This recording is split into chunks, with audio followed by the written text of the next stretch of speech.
Back here you find the lateral epicondyle, you find the joint line, radial head, and then you wiggle the radius around. So you rotate it. So when I pronate the forearm, the radius is rotating this way since it's convex and concave, which should glide a little bit posterior. And when I do this, I'm rotating the radial head this way, so it should glide a little bit anterior. You can also feel this from the front. If we go find the biceps tendon, and then I bring his arm into neutral, thumb pointing up, a little hole opens up there, and I can press in and see if I can feel the radius. Does that hurt? Was it okay? That's fine. Okay. So sometimes in an anterior radius, you'll get pain in here.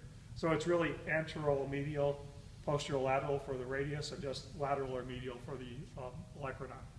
So let me show you how to set up on the electrodon. Well, I already did. It's palpation. But the specific contact is going to be here. So I'm going to try to put this part on the electrodon, and then this finger is going to wrap around the electrodon. My thumb is going to hold my contact on.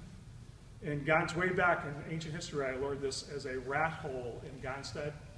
So there's a little hole for, so I'm not just doing this, slamming his whole elbow with my thumb web. I'm trying to make a specific contact on the electrodon with that finger, and my thumb is holding my contact on. So the way I like to do this, I would have the patient extend their arm all the way, and then relax their arm, and when they relax it, then I thrust across. And someday I'll be able to do two things at the same time, and I'll be able to distract as I thrust across. I haven't reached that point yet.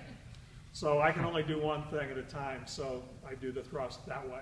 If it were a lateral electrodon. If it were a medial electrodon, I'm going to be in your personal space. Is that okay? Yeah. Okay.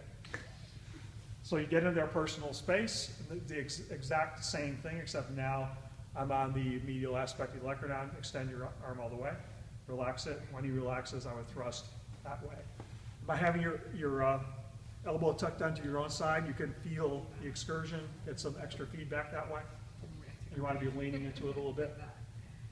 And personally on elbows, I like, if I never adjusted someone's elbow before and I'm doing a thrust, I'm thinking I don't want to thrust too hard, so I will do a kind of a test thrust the first time to get a sense of it, and then I will, sometimes that'll work.